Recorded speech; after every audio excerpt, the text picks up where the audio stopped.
अध्यक्ष महाराज, हा माधव कदम शेतकरी माझ्या मतदारसंघातला शेतकरी होता, माझा अत्यंत जवळचा कार्यकर्ता होता, वय वर्ष फक्त 24 होतं। तो माझ्याकडे येऊन गेला। याच्या पूर्वी त्याने आत्महत्येचा प्रयत्न 15 डिसेंबर रोजी इथं केला होता। तहसीलदारांना भेटला, जिल्हाधिकाऱ्यांना भेटला, मंत्रालयाच्या समोर आला। आज आमदार म्हणून इथं बोलत असताना मला अतिशय लाज वाटते साहेब, दुर्दैवाने इथं मला नमूद करावं असं वाटतं। आज हा राजकारणाचा विषय नाहीये। खर्चे साहेबांनी इथं जाहीर केलं 4000, काय होतं त्या 4000 मध्ये? आज त्याच्या घरामध्ये गेल्यानंतर तुम्हाला सांगतो आम्ही रडलो, प्रतापराव सुद्धा बरोबर होते।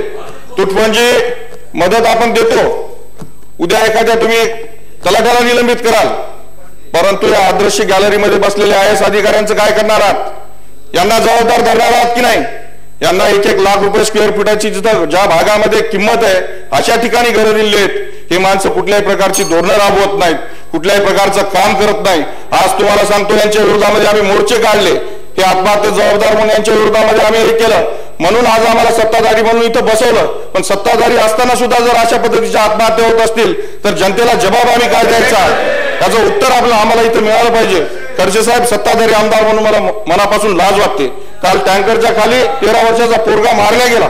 आपल्याला विनंती आहे की आपण आपत्तीसाठी ज्या पद्धतीने 4 लाख रुपये जाहीर केलेले आहेत त्या पद्धतीनं त्या टँकरच्या खाली ज्या पद्धतीने जे काही ऍक्सिडेंट होत आहेत, ज्या पद्धतीने विहिरीमध्ये पाणी शिंदत असताना आमच्या महिलांचे मृत्यू होत आहेत, याच्यासाठी सुद्धा आपण काहीतरी करावं ही माझी नम्र कळकळीची विनंती आपल्याला आहे।